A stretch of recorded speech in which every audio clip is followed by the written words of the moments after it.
যেই গৌর হরির কথা শ্রবণ করলে, যেই গৌরের কথা কানে পড়লে দুষ্কর সুকর হয়ে যায়। মানে কি, অসমর্থ কাজ, দুষ্কর কাজও অনেক সহজ হয়ে যায়, সুন্দর হয়ে যায়, মানে খারাপটাও ভালো হয়ে যায়। তিনি হলেন শ্রী চৈতন্যদেব, যিনি বিপরীতকেও নিজের অনুকূল করে দেন। তিনি হলেন শ্রী চৈতন্যদেব।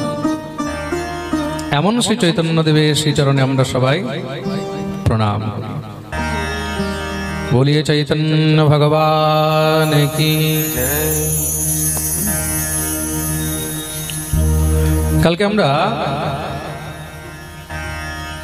শ্রীমন মহাপ্রভুর দিব্য বাল্যলীলা বর্ণন শ্রবণ করছিলাম।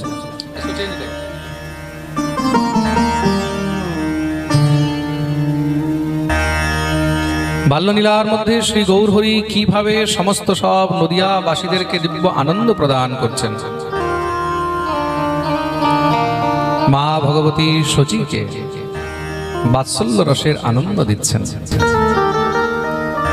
जो सुख ब्रह्मादिक नहीं पायो, सो सुख सची के आंगन आए। যেই সুখ ব্রহ্মা আদিও আজ পর্যন্ত পাননি। ব্রহ্মা গোবিন্দকে কোলে নিয়ে খেলাতে পেরেছে? ব্রহ্মার সেই সৌভাগ্য হয়েছে যে গোবিন্দকে কোলে নিয়ে খেলাবে, গোবিন্দকে খাওয়াবে, হ্যাঁ, গোবিন্দকে আদর করবে, স্নেহ করবে, যত্ন করবে, স্নান করাবে। ব্রহ্মা থেকে নিয়ে ইন্দ্রচন্দ্র কার সামর্থ্য আছে যে গোবিন্দকে বকা দেবে, কান ধরবে? সামর্থ্য আছে? হ্যাঁ, কিন্তু সেই সামর্থ্য যদি কার মধ্যে রয়েছে তাহলে একমাত্র সেটা মায়ের মধ্যে রয়েছে। এর জন্যই ভগবত ভক্তির যে চতুর্বিধ প্রীতি বলা হয়েছে, প্রেমাভক্তির যে চার রতি, চার ভাব, তার মধ্যে একটি হলো বাৎসল্য ভাব। আর এই বাৎসল্য ভাবে ভগবানকে বশে করা যায়। প্রেম সে বলো, হ্যাঁ, মাতৃভাব। লেভে গতিম ধাতৃচতাম ততোন্যম। ভগবানকে বাৎসল্য ভাব কি, খুব মন দিয়ে শুনবে। বাৎসল্য ভাব কাকে বলে? ঠাকুরকে স্নান করানো, ঠাকুরকে স্নান করানো বাৎসল্য ভাব। ঠাকুরকে কোলে নিয়ে আদর করা, স্নেহ করা, এটা হলো কি ভাব? বাৎসল্য ভাব। ঠাকুরের সামনে খেলনা নিয়ে ঠাকুরকে খেলনা খেলানো, এটা হলো বাৎসল্য ভাব।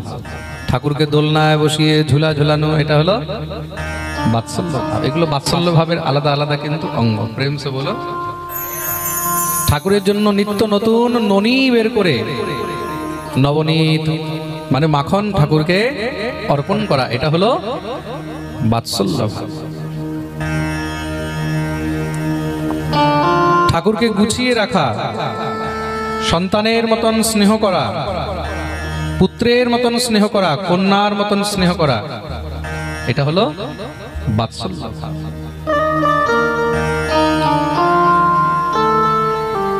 কখনো কখনো ঠাকুরকে বকে দেওয়া, মনে রাগ উঠছে, ঠাকুরকে বকেও দিল। এই কাজটা কে করতে পারে? বলে মাই করতে পারে, তাই তো? প্রেম সে বলো। হ্যাঁ, এগুলো হলো বাৎসল্য ভাব। তো ভগবান বাৎসল্য ভাবের ভুখা। ভগবান তো ভাবের ভুখা। আর তার মধ্যে কি কি বিশেষ? বলে সখ্য, সখ্য ভাব, দাস্য ভাব, বাৎসল্য ভাব আর মধুর ভাব। মধুর ভাব তো সবার পক্ষে সম্ভব নয়, খুব মন দিয়ে শুনবে। মধুর ভাবে একমাত্র সেই যেতে পারে যে দুনিয়ার মধ্যে নিজের সব কিছু ত্যাগ করতে পারে। মধুর ভাব নাম মানে কান্তা ভাব, প্রিয়া প্রিয়তমের ভাব। তো প্রিয়া প্রিয়তমের ভাব এটা কিন্তু সবার পক্ষে সম্ভব নয়, এটা অনেক কঠিন। প্রিয়া প্রিয়তমের ভাব অনেক কঠিন। এই সংসারে সব জায়গায় সব সময় নিজের প্রেম প্রদর্শন করা যায় না, যায় কি? খুব মনে রাখবে, যেটা প্রেম হয় সেই প্রেম কখনো বাজারে ঘুরে বেড়ায় না। প্রেম কখনো বাজারে ঘুরে বেড়ায় না, প্রেম কখনো ছড়িয়ে ছিটিয়ে বেড়ায় না, প্রেম কখনো ফেসবুকে দিয়ে বেরিয়ে না। প্রেম কি হয়? অন্তর্মুখী হয়। প্রেম কখনো বহির্মুখী হয় না। যেটা বাইরে প্রদর্শন হচ্ছে সেটা প্রেম নয়, সেটা কি? সেটা হলো বাসনা।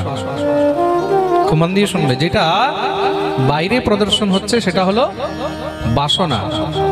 আর প্রেম অন্তর্মুখী হয়। কি হয়? জোরে বলো। অন্তর্মুখী। কেন? প্রেম কি? প্রেম হলো ধন, মানে সম্পত্তি। প্রেম ধন, যাকে কি বলা হয়? হ্যাঁ, প্রেম। এক হলো নাম ধন। আমরা প্রথম দিন পাঠে শুনছিলাম নাম ধন, তাই তো? নাম, নাম কি বলে? নামও হলো সম্পত্তি। তা নামকে কি করতে হয়? নামকেও লুকিয়ে রাখতে হয়। আপনাকে যদি কেউ জিজ্ঞাসা করছে আপনি দিনে কত জপ করছেন, কত মালা করছেন, কত ভজন করছেন, এটা কখনো কাউকে বলতে নেই। খুব মন দিয়ে শুনবে কিন্তু।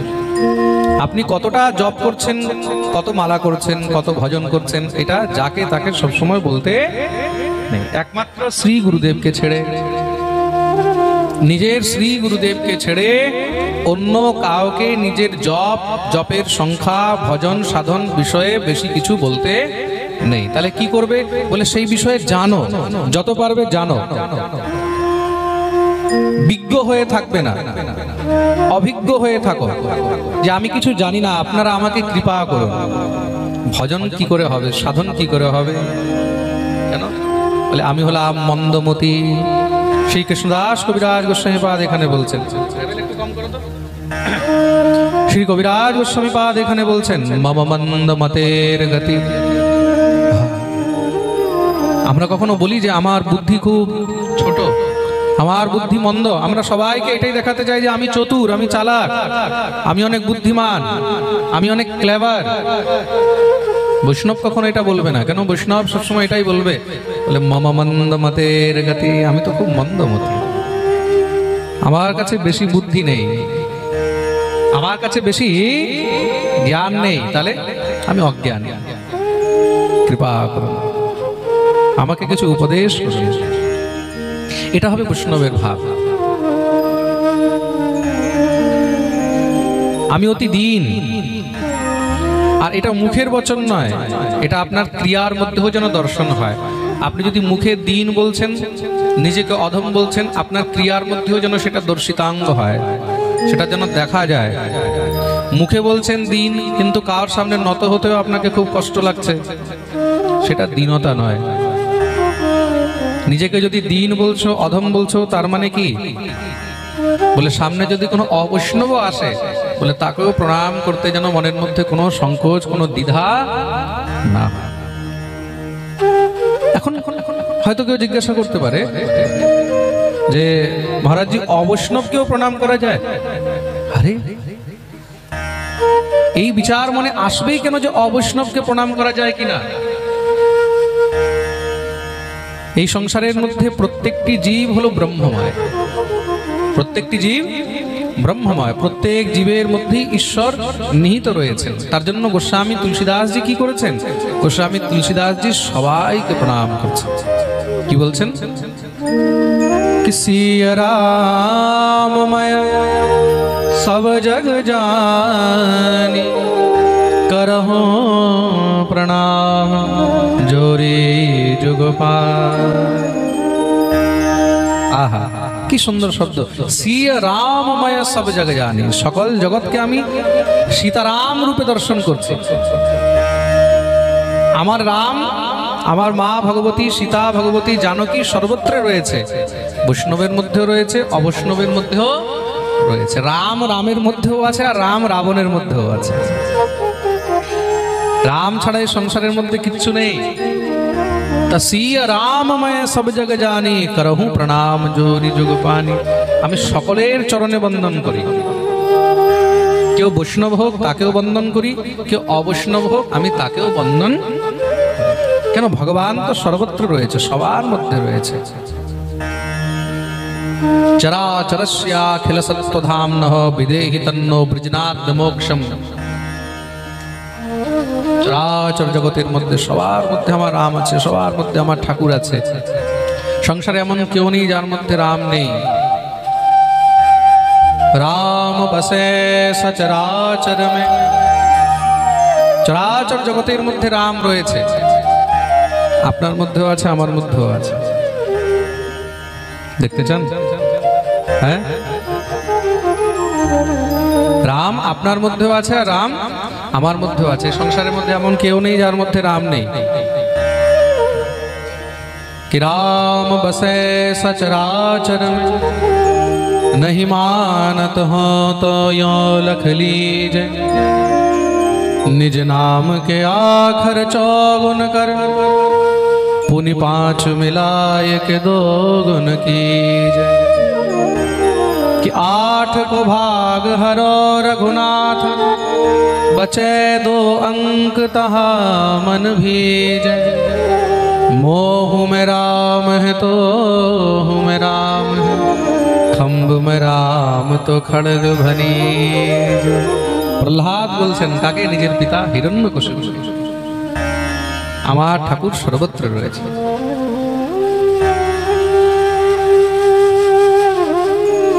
সর্বত্র রয়েছে। এই সংসারে আমার মধ্যে আছে। মোহু মে রাম হ্যাঁ, তোহু মে রাম হ্যাঁ। বাবা আমার মধ্যেও আছে আমার হরি, আর তোমার মধ্যেও আছে। কেউ যদি দেখতে চায় এখনই দেখিয়ে দেবো। হ্যাঁ, কে কে দেখতে চায় একটু হাত উপরে করো তো দেখি। আচ্ছা সবাই। আচ্ছা এখানে 4 অক্ষরের কার নাম আছে? কার নাম আছে 4 অক্ষরের? এমন কেউ আছে যার নাম 4 অক্ষরের? কেউ নেই এখানে? উঠে দাঁড়াও। 4 অক্ষরের কার নাম? উঠে দাঁড়াও। হ্যাঁ, ওই যে পিছনে যে বড় বড় দাঁড়িয়েছে, তুমি দাঁড়িয়ে থাকো। 3 অক্ষরের কার নাম আছে এখানে? 3 অক্ষরের কেউ একজন দাঁড়িয়ে যাও। এই যে মেয়েটা সামনে, এই বেটা দাঁড়াও দাঁড়াও, দাঁড়িয়ে যাও। হ্যাঁ, কয় অক্ষরের নাম তোমার? এই তুমি বসে যাও। ঘুমাচ্ছিলে তখন? 4 অক্ষরের নাম। 3 অক্ষরের আর কে আছে? হ্যাঁ, 3 অক্ষরের তো ঠিক আছে। 2 অক্ষরের কার নাম আছে এখানে? 2 অক্ষরের দাঁড়িয়ে যাও, কেউ একজন দাঁড়িয়ে যাও। হ্যাঁ, যে দাঁড়াতে চায় 2 অক্ষর শিবুদা, চলো কোই বাত নেই। যারা লজ্জা করেছে এবার বসে থাকো। হ্যাঁ, যারা দাঁড়িয়েছে এবার ওরা ফেমাস হয়ে যাবে ইউটিউবের মধ্যে। প্রেম সে বলো। এবার দেখো যেরকম 4 অক্ষরের নাম। তোমার নামটা কি বলো? কি বললো নাম? নারায়ণ। ঠিক আছে, ও তো নামই নারায়ণ। চলো যাই হোক, নারায়ণ। তোমার নাম কি? দেবযানী। ঠিক আছে, 4 অক্ষরের নাম। ঠিক আছে, হয়ে গেছে। 4 অক্ষরের নাম হলো। 3 অক্ষরের নাম কি আছে এখানে? আচ্ছা ঠিক আছে, 3 অক্ষরে কে আছে? গলা ধরছে কেন আমি বুঝতে পারছি না। গলা ধরছে কেন? 3 অক্ষরে কে আছে? আরে কেউ নাম তো বলো একজন।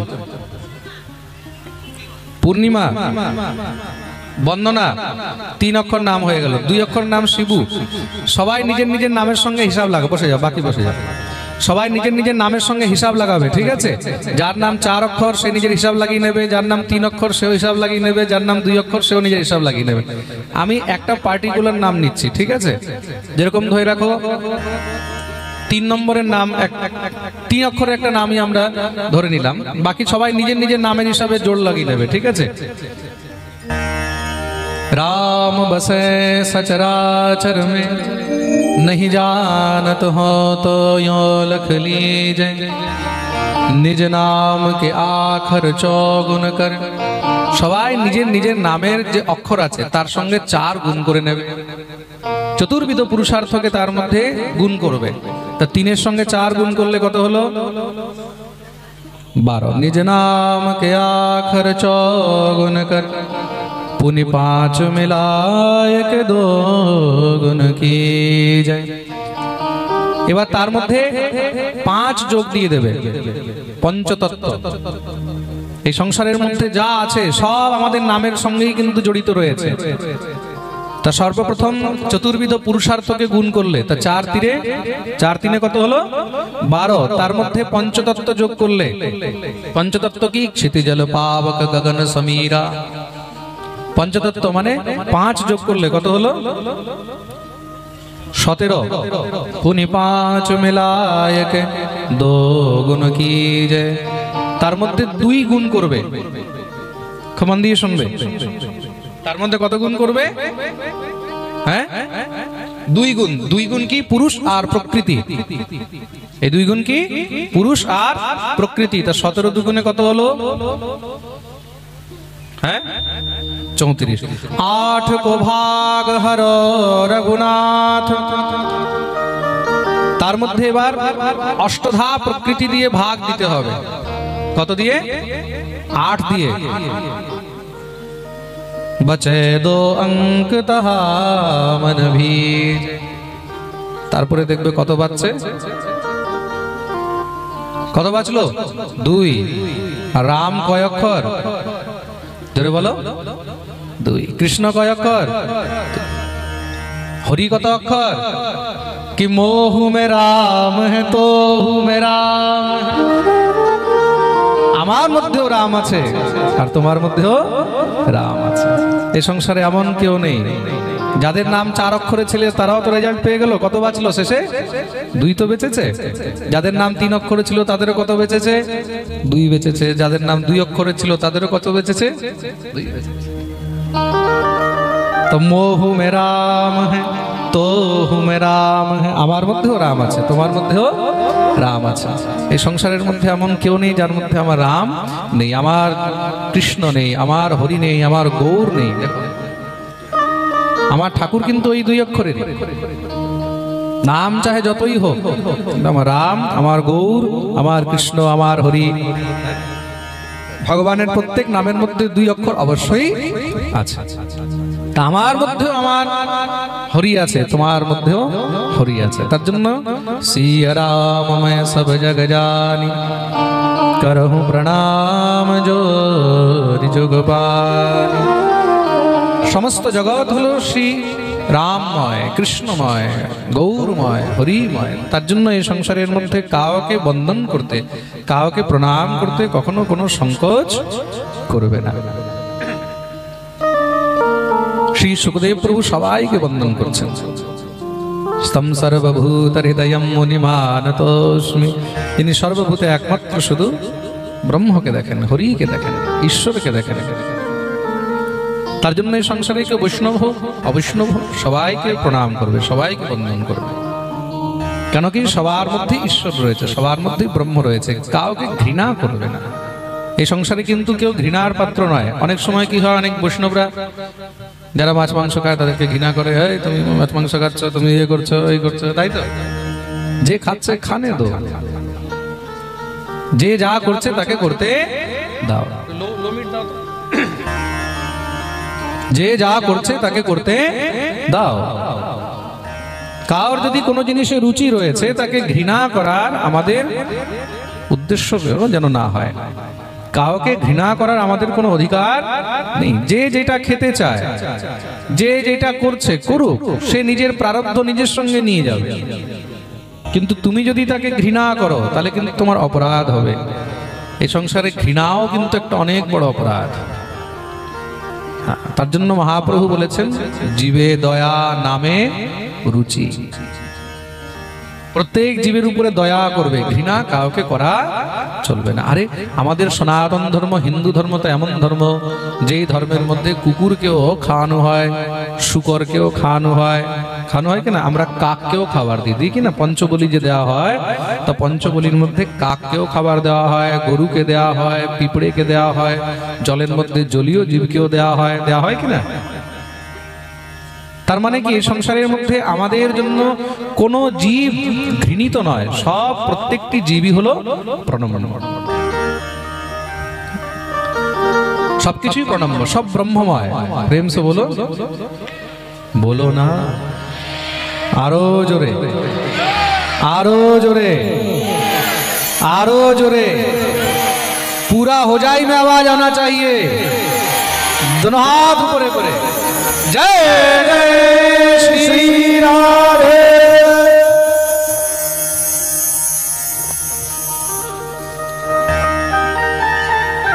তার জন্য শ্রী রামময় সব জগে জানি, ব্রহ্মময় সমস্ত জগৎ সমস্ত জীব। কিন্তু ব্রহ্মময় বলে এরকম নয় যে মহারাজ কাউকে প্রণাম করতে গিয়ে তোমাকে গুঁতো খেতে হয়, তাও যেন না হয়। প্রণাম মানে কি? সবাইকে শ্রদ্ধা করা, ঘৃণা যেন না করা। আচ্ছা, এরকমই পাঠের মধ্যে একবার কোনো পাঠক বলেছে, তো কোনো ভক্ত শুনে নিয়েছে, ভক্ত ছিল বেচারা খুব সোজা, শুনে নিয়েছে যে সংসারে সব ব্রহ্মময়, সবার মধ্যেই ভগবান। তো গুরুজি বলেছে যে সবাইকে বন্দন করতে, সবাইকে প্রণাম করতে। পাঠ শুনে যাচ্ছে, যখনই বাইরে বেরিয়েছে রাস্তার মধ্যে, বেরিয়ে যেতে সামনে থেকে হাতি আসছে।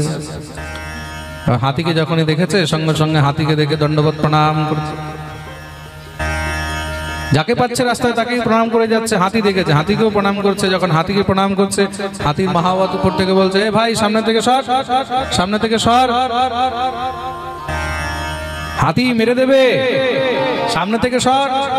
সে কি আর সরে? সে বলছে তো আমার ব্রহ্ম, গুরুজি বলেছে সব ব্রহ্ম, সব ঈশ্বর, সবার মধ্যে ভগবান, তা হাতিও ভগবান বলে যখনই হাতির সামনে এসেছে, হাতির সামনে একদম সাষ্টাঙ্গ দণ্ডবত প্রণাম করে দিয়েছে। হাতির সামনে দণ্ডবত করতেই তো হাতি একদম খেপে গেছে, হাতি এক লাত দিয়ে ফুটবলের মতন ছুড়ে ফেলে দিয়েছে। এইবার যখন মহারাজ ছুড়ে ফেলেছে, 2-4 জায়গা থেকে যখনই কোমর ভেঙেছে মহারাজ, 2-4টা হাড় ভেঙেছে, যেমন তেমন করে হসপিটাল গেছে। এবার একটু ঠিকঠাক হয়ে আবার পাঠে এসছে, পাঠের মধ্যে এসে বলছে, গুরুজি একটু দেখা করব।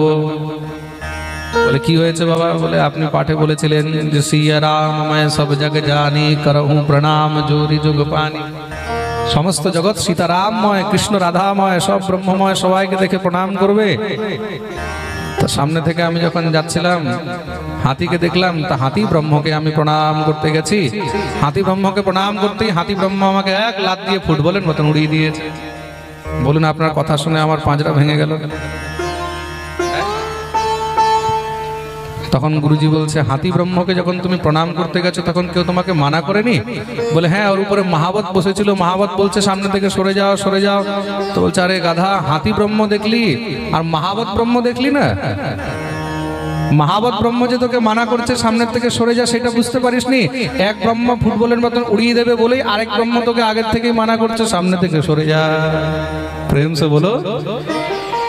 তা যদি শুনতে হয়, মানতে হয়, তাহলে সবকিছুই মানতে হবে। বলিয়ে ভক্তবৎসল ভগবান কি। তাই জন্য প্রত্যেক জীবই হলো ব্রহ্মময়, ঈশ্বরময়, সবার অন্তরেই ঠাকুর রয়েছে। তদ্রূপ এই যে নাম ধন, প্রেম ধন, এগুলো সব লুকিয়ে রাখতে হয়। এগুলো সার্বজনিক নয়, সবাইকে বলার বস্তু নয়। তার জন্য আমাদের গ্রন্থকারগণ বলেছেন, রাখো প্রেম হৃদয়ে ভরিয়া। তোমার অন্তরে যা প্রেম আছে সেই প্রেমটাকে অন্তরে রাখতে হয়। সেই প্রেম কখনো কাউকে বলে বেড়াতে নেই। প্রেম সে বলো। তো ভগবানকে কি প্রিয়? ভগবানকে প্রেম ধন প্রিয়। কি প্রিয়? হ্যাঁ, জোরে বলো। প্রেম ধন। প্রেম একটা এমন বস্তু যার বশে স্বয়ং ভগবান বশীভূত হয়ে যান। তা ভগবানের সঙ্গে প্রেমের কিভাবে সম্বন্ধ হয়? বলে দাস্য, দাস্য মানে দাসত্বের সম্বন্ধ, দাসত্ব দ্বারা। সখ্য, সখার সম্বন্ধ। একটা হলো সখ্য প্রেম, সখার যে প্রেম হয়। এক হলো বাৎসল্য প্রেম, মাতৃভাব, পিতৃভাব। আর এক হলো মধুর রস, মধুর প্রেম। তার মধ্যে এখানে শ্রী গৌর হরি নিজের নদিয়া লীলার মধ্যে মা ভগবতী শচীদেবী শ্রী জগন্নাথ মিশ্রকে নিজের দিব্য বাৎসল্য রস দিয়ে আপ্লুত করে রেখেছেন। স্বয়ং তাদের বাৎসল্য রসের আস্বাদন করছেন আর তাদেরকেও এই রস আস্বাদন করাচ্ছেন। প্রেম সে বলো। কালকে আমরা পাঠে শ্রবণ করছিলাম শ্রী ঠাকুরের বাল্যলীলার মধ্যে ভগবান কিভাবে সমস্ত সকল সব নদিয়াবাসীদের সঙ্গে দিব্য আনন্দ করছেন। ভগবানের হাতে খড়ি দেওয়া হয়েছে, ভগবান বিদ্যালয়ে গমন করেন। বিদ্যালয়ে গিয়ে সেখানে লেখাপড়া আরম্ভ করেছেন। সেখান থেকে এখন ভগবানের একটু উদ্দণ্ডতাও বেড়েছে। সমস্ত সব নিজের সখাদেরকে নিয়ে, বাল গোপালদেরকে নিয়ে, সবাইকে নিয়ে, যত সেখানে ব্রাহ্মণ বালকরা রয়েছে, বেশিরভাগ মহাপ্রভুর যত সখা আছে, যত এখানে বন্ধু বান্ধব আছে, সব প্রায় কিন্তু ব্রাহ্মণ বালকই বেশি ছিলেন। কেন? যেহেতু তিনিও স্বয়ং ব্রাহ্মণ, তা যখন পড়তে যান তো সেখানে বেশিরভাগ ব্রাহ্মণ বালকরাই অধ্যয়ন করছেন সঙ্গে। তার সঙ্গে অন্যান্য সমস্ত সব যত জাতি ছিল সবাই ছিল। সবাইকে নিয়ে শ্রীমন মহাপ্রভু দিব্য নবদ্বীপের গঙ্গার তরঙ্গের মধ্যে আনন্দ করে বেড়াচ্ছেন। শ্রী গৌরহরি গঙ্গার মধ্যে দিব্য স্নান করেন, হরিনাম সংকীর্তন করেন। কখনো কাউকে একটুখানি খুঁচিয়ে দেয়, কখনো কাউর গায়ের মধ্যে জল ছিটিয়ে দেয়, কখনো কাউর গায়ের উপরে গঙ্গার জল মুখের মধ্যে ভরে কুলকুচিও করে দেয়। অনেকে এসে জগন্নাথ মিশ্রকে বারবার তানা মারে, খুব করে নালিশ করে। আর শুধু তাই নয়, একবার কি হয়েছে, নদিয়ার কন্যাগণ গঙ্গার তটে মহেশ্বর পূজন করতে গেছে, গৌরী পূজন করতে গেছে, গৌরী শঙ্কর শিব পার্বতীর পূজন করতে গেছে। কন্যাগণ আইলা তাহা দেবতা পূজিতে। কুমারী কন্যাগণ সেখানে গঙ্গার তটে শিব পূজন করতে গেছে। শিবের পুজো করলে কি হয়? কুমারী কন্যাদেরকে শিবের পুজো করা উচিত। কার পুজো? হ্যাঁ, শিবের পুজো। ভগবতী গৌরীর পুজো করা উচিত। গৌরী শঙ্করের পুজো করলে কি হয়? গৌরী শঙ্করের পুজো করলে, শিবের পুজো করলে তখন মনোবাঞ্ছিত বর পাওয়া যায়। কি হয়? মনোবাঞ্ছিত বর পাওয়া যায়, মনের মতন। বলছে মনের মতন কেন? বলে সংসারের সবকিছু পাওয়া যায়, কিন্তু মনের মতন মানুষ সবসময় পাওয়া যায় না। প্রেম সে বলো। দেখো, বিবাহ হবে, খুব ভালো ঘরেও হবে, খুব সুন্দরী স্ত্রীও পাবে, খুব সুন্দর পুরুষও পাবে, টাকাও পাবে, পয়সাও পাবে, কিন্তু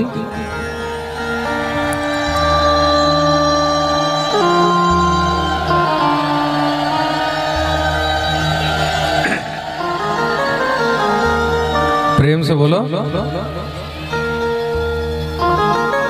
টাকাও পাবে, পয়সাও পাবে, সুন্দর ঘর পাবে, পরিবার পাবে,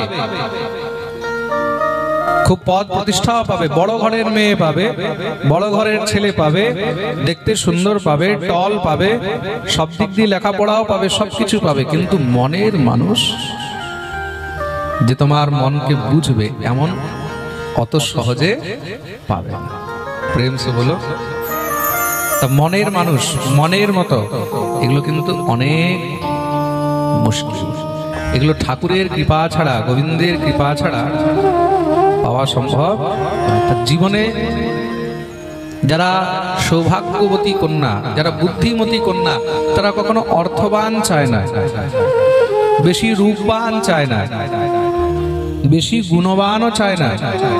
তাহলে বলে মনপ্লুত, মনের মানুষ চায়। কি চায়? মনের মানুষ, যে আমাকে বুঝবে, যে আমাকে বুঝবে। যেই সংসারের মধ্যে পরস্পর একজন আরেকজনকে বোঝে, যেখানে স্বামী স্ত্রীকে বোঝে, যেখানে স্ত্রী স্বামীকে বোঝে, দ্যাট মিনস দ্য আন্ডারস্ট্যান্ডিং। তার মানে কি? হ্যাঁ, আন্ডারস্ট্যান্ডিং, একজন আরেকজনকে বোঝা, এটা কিন্তু বহুত কঠিন। আর যেখানে একজন আরেকজনকে বুঝতে শিখে যায় না, যেখানে একজন আরেকজনকে বোঝে, সেই ঘরের মধ্যে কোনো সমস্যাই হয় না। সেখানে কোনো সমস্যা থাকবে? হ্যাঁ, কোনো সমস্যা নেই। কিন্তু এইটাই তো মুশকিল, একজন আরেকজনকে হয়তো কোথাও বুঝতে চায় না, আর নয়তো কোথাও বুঝতে পারে না। প্রেম সে বলো। এই সংসারে এমন মানুষ বহুত কম যে একজন আরেকজনকে বোঝে। আমরা কি হচ্ছে, আমরা সংসারের গাড়িকে নিয়ে চলছি। গাড়ি দুই প্রকারে চলে। কিভাবে? বলে এক স্মুথলি, একদম একদম সাইলেন্টলি, একদম ফ্রি চলছে। আর আরেক গাড়ি চলে ঠিক ঠিক ঠিক ঠিক ঠিক ঠিক, কখনো ধাক্কা খাচ্ছে, কখনো আবার দাঁড়িয়ে যাচ্ছে, তাই তো? জীবনের গাড়ি একদম স্মুথলি তখনই চলে যখন দুটি লাইন একদম সমানান্তর থাকে, সমানান্তর মানে একদম সমান, তার মানে একজন আরেকজনকে বুঝবে। একজন কথা বলতে চাচ্ছে, কি বলতে চাচ্ছে ও দেখেই বুঝে যাবে, বলে হ্যাঁ কি বলতে চাচ্ছে, হ্যাঁ ঠিক আছে, হ্যাঁ চেহারা দেখেই বুঝে যাবে বলে কি বলতে চাচ্ছে। প্রেম সে বলো, এই আন্ডারস্ট্যান্ডিং কিন্তু সব জায়গায় পাওয়া যায় না। তাই এখানে গৌরী পার্বতী, হর পার্বতীর পুজো কেন করতে বলা হয়েছে? কেন শিব পার্বতীর পুজো করলে মনপ্লুত, মনোবাঞ্ছিত, মনের মতন মানুষ পাওয়া যায়। প্রেম সে বলো। তা শুধু কন্যা নয়, যদি কোনো ছেলেও গৌরী শঙ্করের পুজো করে, শিব পার্বতীর পুজো করে, তাহলে সেও কিন্তু মনোবাঞ্ছিত, মনের মতন কন্যা পায়। কোনো কন্যাও যদি গৌরী শঙ্করের পুজো করে, তাহলে সে মনের মতন ছেলে পায়। তার জন্য কোনো মেয়ের যদি বিবাহ না হচ্ছে, তখন তাকে গৌরী শঙ্করের পুজো করা উচিত, কাত্যায়নীর ব্রত করা উচিত। প্রেম সে বলো, কারা করেছিলেন কাত্যায়নীর ব্রত? হ্যাঁ, গোবিন্দকে পাওয়ার জন্য গোপীগণ করেছিলেন, তাই তো। কাত্যায়নী মহামায়ে মহায়োগিন্যধীশ্বরী নন্দগোপসুতং দেবী পতিম মে কুরুতে নমঃ। তাই এখানে সমস্ত সব নদিয়ার গোপীগণ, তারাও সাধারণ নয় কিন্তু। এই যে নদিয়ার কন্যাগণ, গৌর পার্ষদ প্রত্যেকেই কিন্তু চিন্ময়, যেরকম কৃষ্ণ পার্ষদ প্রত্যেকেই চিন্ময়, তদ্রূপ গৌর পার্ষদ তারাও কোনো সাধারণ নয়। মহাপুরুষের সঙ্গে যারা সঙ্গী হয়, লীলা সঙ্গী, তারাও কে সাধারণ হয় না।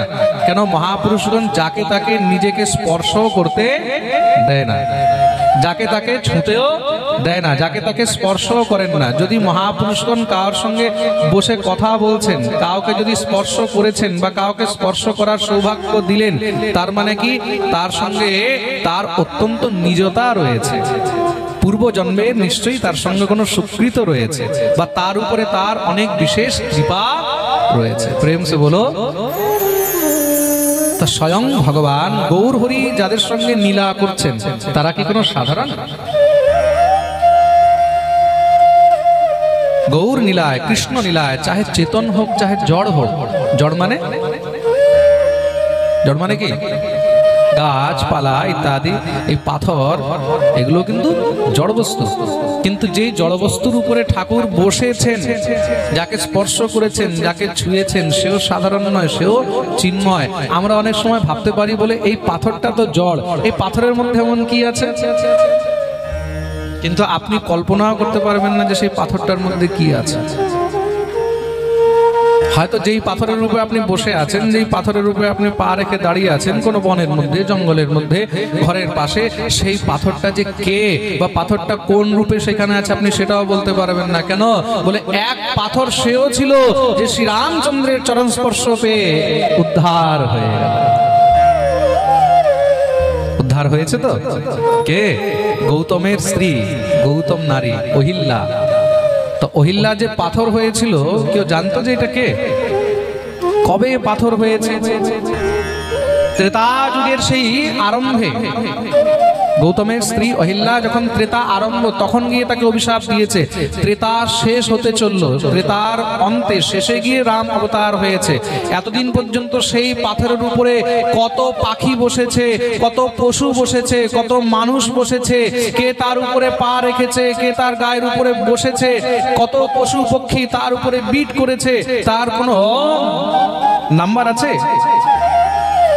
তার মানে সে কত কষ্ট সহ্য করেছে, কত ঝড় তুফান, বৃষ্টি, রোদ, তাপ, শীত, কত কিছু সহ্য করেছে। তো এখানে কে কোন প্রারব্ধের ফলে যে পাথর হয়ে আছে আমরা সেটাও বলতে পারবো না।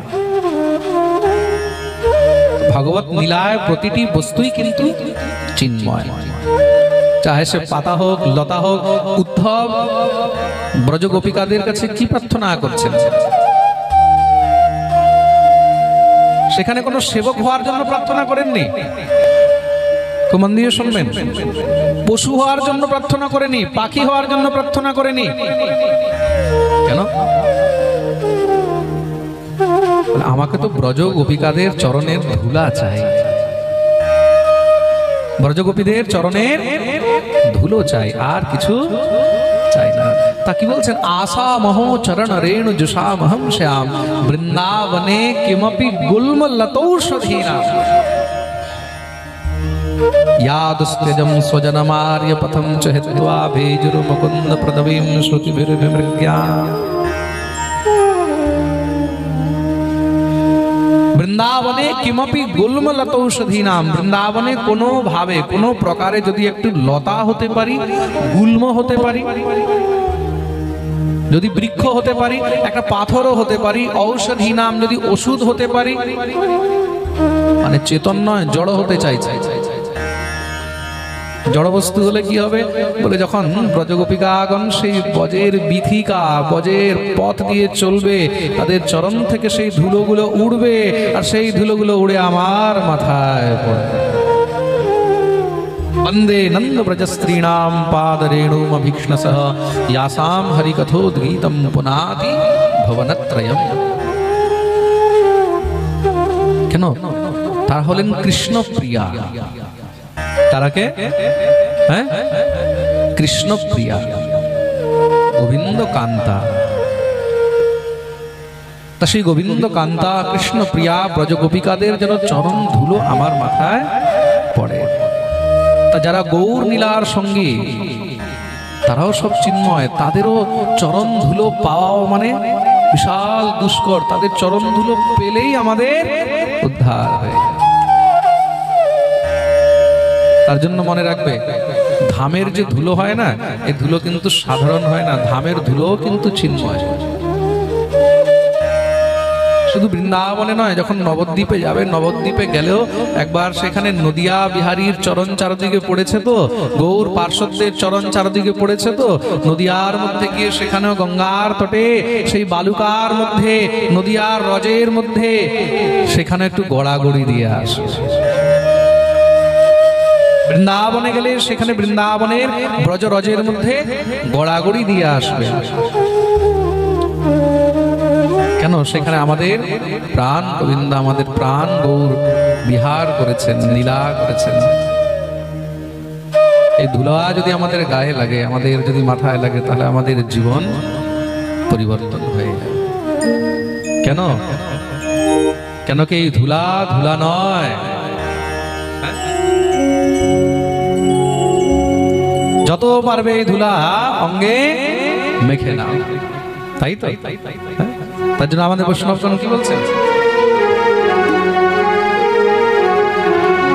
অঙ্গে মাখো মাখো হে এই না ব্রজের ধুলা, অঙ্গে মাখো মাখো হে এই না ব্রজের ধুলা, অঙ্গে মাখো মাখো হে এই না ব্রজের ধুলা, অঙ্গে মাখো মাখো হে এই না ব্রজের ধুলা, অঙ্গে মাখো মাখো হে এই না ব্রজের ধুলা, অঙ্গে মাখো মাখো হে এই না ব্রজের ধুলা, এই না ব্রজের, এই না ব্রজের, এই না ব্রজের, এই না ব্রজের ধুলা, এই না ব্রজের, এই না ব্রজের, এই না ব্রজের, এই না ব্রজের ধুলা, অঙ্গে মাখো মাখো হে এই না ব্রজের ধুলা, অঙ্গে মাখো মাখো হে এই না ব্রজের ধুলা।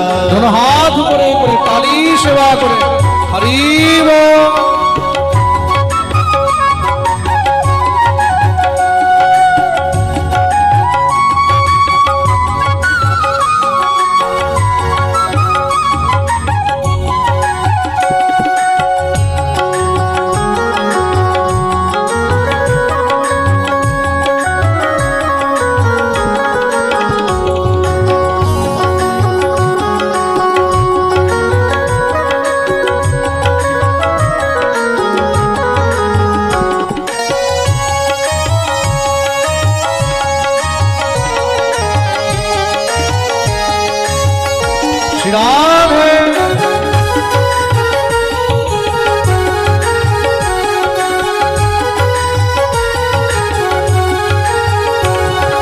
ধুলা নয় রে ধুলা নয় রে গোপী পদরে নো, ধুলা নয় রে ধুলা নয় রে গোপী পদরে নো, ধুলা নয় রে ধুলা নয় রে গোপী পদরে নো, ধুলা নয় রে গোপী পদরে দাও। যেই ধুলা বাঞ্ছা করে ব্রজের রাজা কানো, যেই ধুলা বাঞ্ছা করে ব্রজের বেটা কানো। অঙ্গে মাখো মাখো হে এই না ব্রজের ধুলা, অঙ্গে মাখো মাখো হে এই না ব্রজের ধুলা। অঙ্গে মাখো মাখো হে এই না ব্রজের ধুলা, অঙ্গে মাখো মাখো হে এই না ব্রজের ধুলা।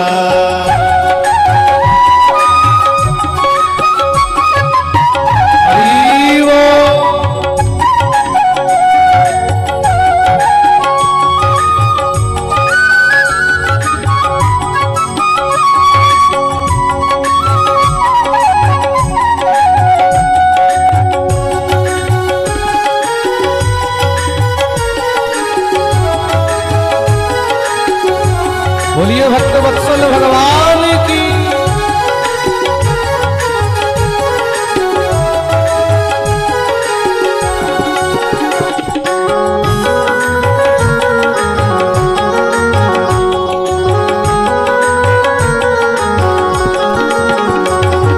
সংকীর্তনের ধুলা যদি পড়ে গঙ্গার জলে, সংকীর্তনের ধুলা যদি পড়ে গঙ্গার জলে। সংকীর্তনের ধুলা যদি পড়ে গঙ্গার জলে, সংকীর্তনের ধুলা যদি পড়ে গঙ্গার জলে। গঙ্গা মুক্ত হয়ে যায় ভাগবতে বলে, গঙ্গা মুক্ত হয়ে যায় ভাগবতে বলে। অঙ্গে মাখো মাখো হে এই না ব্রজের ধুলা, অঙ্গে মাখো মাখো হে এই না ব্রজের ধুলা। অঙ্গে মাখো মাখো হে এই না ব্রজের ধুলা, অঙ্গে মাখো মাখো হে এই না ব্রজের ধুলা।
সংকীর্তনের ধুলা যদি অঙ্গে মাখা যায়, সংকীর্তনের ধুলা যদি অঙ্গে মাখা যায়।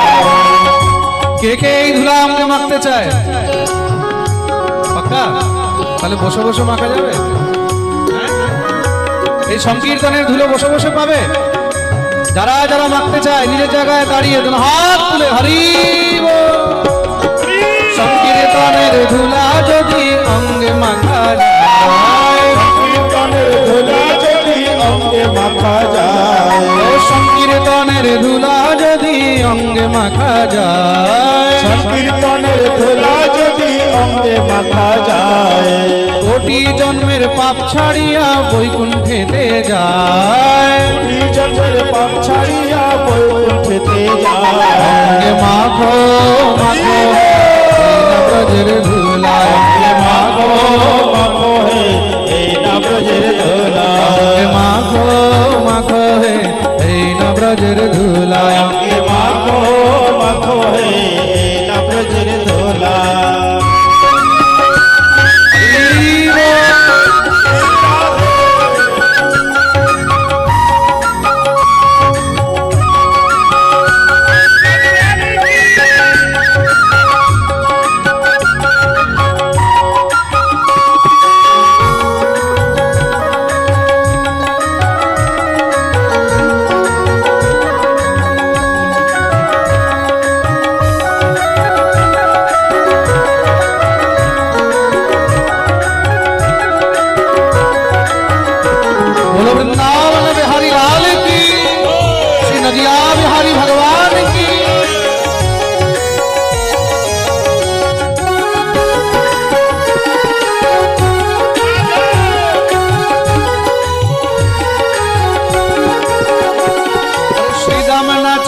সুদাম নাচে নাচিতে লাগিল, শ্রীরাম নাচে নাচিতে লাগিল, শ্রীরাম নাচে সুদাম নাচে নাচিতে লাগিল, শ্রীরাম নাচে নাচিতে লাগিল, মা যশোদা নেচে নেচে কৃষ্ণ কোলে নিল, আজ সদা নেচে নেচে কৃষ্ণ কোলে নিল, সচী মাতা নেচে নেচে গৌর কোলে নিল, সচী মাতা নেচে নেচে গৌর কোলে নিল, মাখো মাখো রে এই না ব্রজের ধুলা, মাখো হে এই না ব্রজের ধুলা, মাখো মাখো হে এই না ব্রজের ধুলা, মাখো মাখো হে এই না ব্রজের ধুলা, মাখো মাখো হে এই না ব্রজের ধুলা, আইয়ে এই না ব্রজের ধুলা, মাখো মাখো হে এই না ব্রজের ধুলা, মাখো মাখো হে এই না ব্রজের ধুলা, মাখো মাখো হে এই না ব্রজের ধুলা, মাখো মাখো হে এই না ব্রজের ধুলা, মাখো মাখো হে এই না ব্রজের ধুলা, মাখো মাখো হে এই না ব্রজের ধুলা, এই না ব্রজের ধুলা, এই না ব্রজের ধুলা, এই না ব্রজের ধুলা।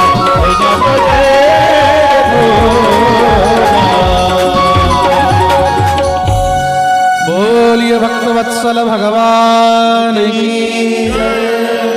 সবাই নিজে নিজে জায়গায় বসে যাবেন, যারা যেখানে আছেন সেখানে।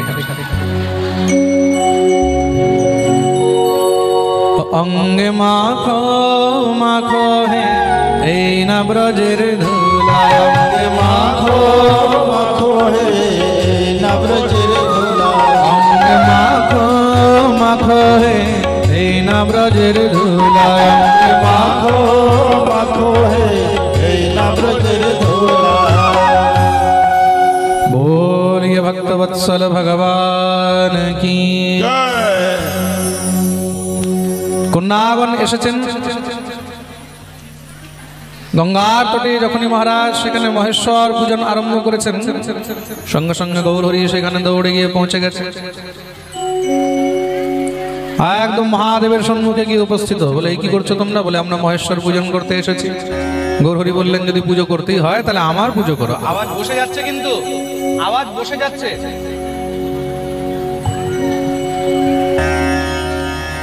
পুজো যদি করতে হয় তাহলে আমার পুজো করো।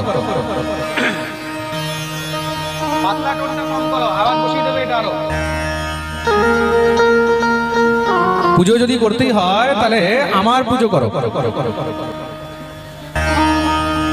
সমস্ত সব কন্যাগণ বললেন কি বলছো গৌর? নিমাই এগুলো কিন্তু ঠিক নয়। ঠাকুর বললেন তোমরা কি মনে করছো আমি সাধারণ? না না, আমি হলাম মহেশ্বর, আমি শিব, আমি সূর্য, আমি চন্দ্র, আমি তারা, আমি ব্রহ্মা, আমি বিষ্ণু, সব তো আমি। তোমরা যা যা এনেছো সব দিয়ে আমাকেই পুজো করো। আর যাদেরকে পুজো করতে এসেছো না এরা সব আমার কিঙ্কর, আমার দাস। গঙ্গা দুর্গা দাসী মোর মহেশ কিঙ্কর। দুর্গা গঙ্গা এরা সব হলো আমার দাসী, আর মহেশ হলো কিঙ্কর মানে দাস। যদি সেবাই করতে হয়, পূজাই করতে হয়, তাহলে আমার পুজো করো। কেন? কন্যাগণে কহে আমার পুজো আমি দেব বর। তোমাদেরকে বরদান এই শিব দেবে না, পার্বতী দেবে না, তাহলে আমি দেবো। তাহলে কি করো? বলে আমায় পুজো, তোমরা আমাকে পুজো করো, যা যা নিয়ে এসেছো সব আমাকে অর্পণ করো। কন্যাগণ নিমাইকে খুব করে অনেক কিছু বলা আরম্ভ করে। ছি ছি ছি, তুমি ঠাকুরের জায়গায় বসে নিজেকে ঠাকুর বলছো, আমার পুজো করো, এই করো সেই করো। নিমাই বললেন দেখো আমার পুজো করলে তোমরা প্রত্যক্ষ বর পাবে, প্রত্যক্ষ আশীর্বাদ পাবে। মহেশ দেবে কিনা তোমরা কি করে বুঝবে? কিন্তু আমি তোমাদেরকে প্রত্যক্ষ বর দেব। দাও দাও, যা নিয়ে এসেছো আমাকে অর্পণ করো। বলে যা চন্দন মালা আছে সব নিয়ে গৌরহরি নিজেই পড়তে লেগে গেছে। মালা নিয়ে নিজেই পড়তে লেগে গেছে, চন্দন নিজের মাথায় লাগাতে লেগে গেছেন। আপনি চন্দন পরি পরেন ফুলমালা, নৈবেদ্য কাড়িয়া খান সন্দেশ আর কলা। যা পুজোর জন্য সন্দেশ কলা টলা যা এনেছে গৌরহরি নিজেই নিয়ে খাওয়া আরম্ভ করে দিয়েছে। সব কন্যাগণ তখন আরো রেগে যায়। ক্রোধে কন্যাগণ বলে, শুনো নিমাই, গ্রাম সম্বন্ধে তুমি আমার সবাকার ভাই। দেখো, গ্রাম সম্বন্ধে তুমি কিন্তু আমাদের ভাই, কিন্তু তুমি আমাদের সঙ্গে এগুলো ঠিক করছো না। গৌরহরি বললেন, আচ্ছা তাহলে আর কি করবো বলো? তোমাদেরকে বরই তো চাই, আমি তোমাদেরকে আশীর্বাদ দিচ্ছি। তোমার সবার ভর্তা হবে পরম সুন্দর, পণ্ডিত বিদগ্ধ যুবা ধন ধান্যবর। তোমরা খুব সুন্দর সুন্দর বর পাবে।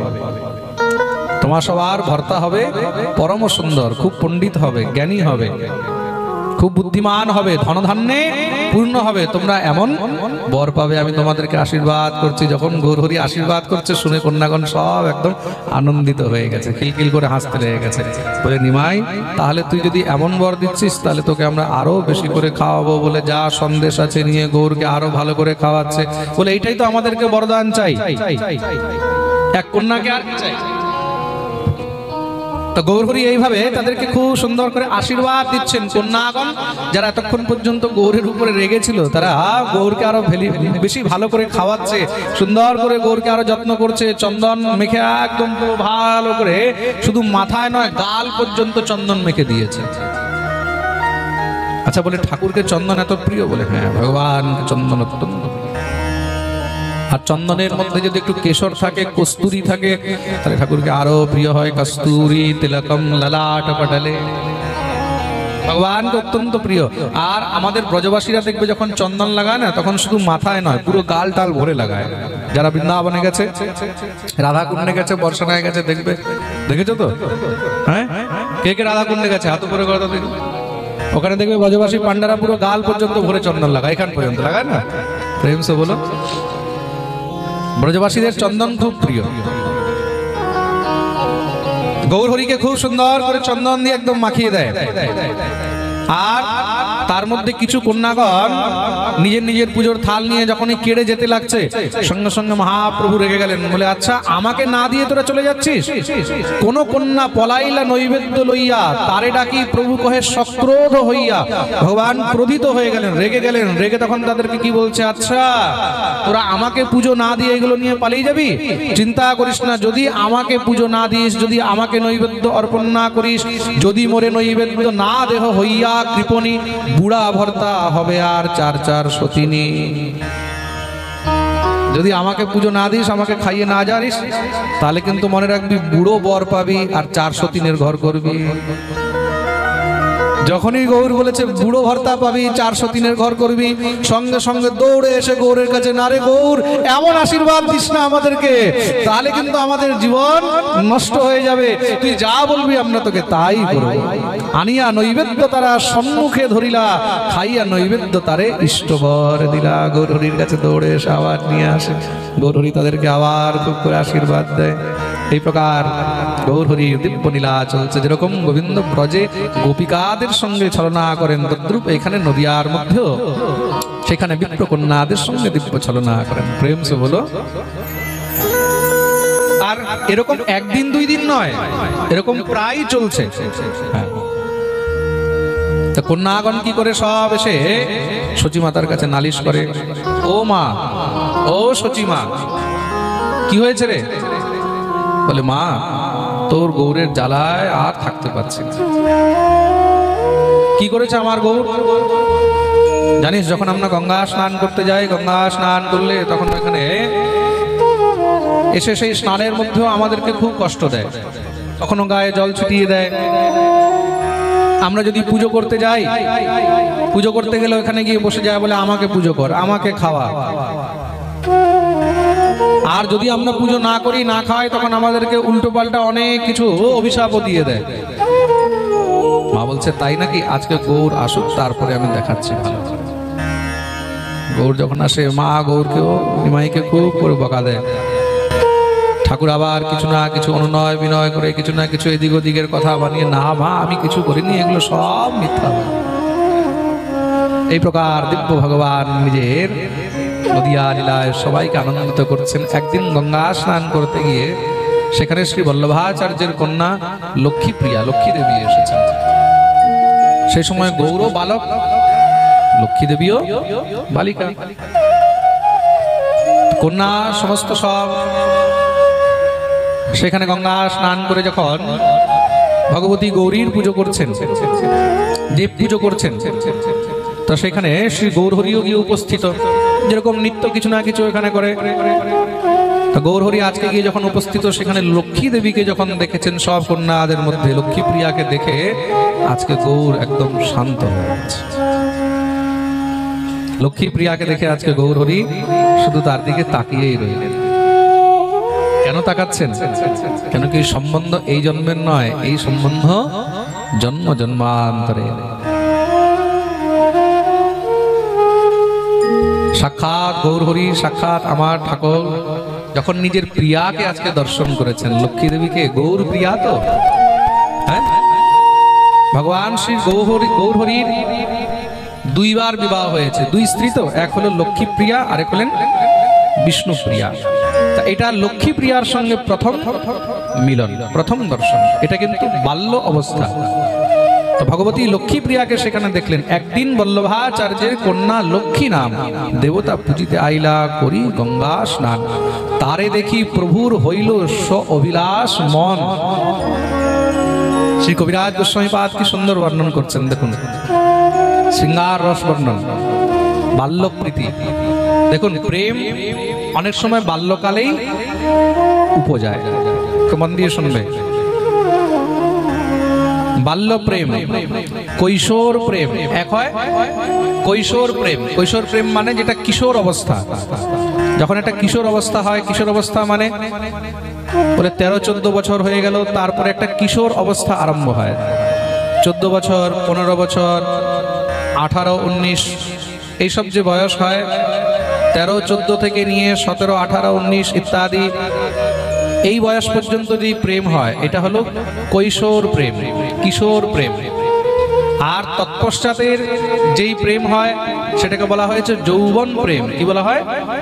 যৌবন প্রেম। তার মধ্যে যেটা বাল্য প্রেম, বাল্য প্রেম অতি নির্মল হয়। বাল্য প্রেম কি হয়?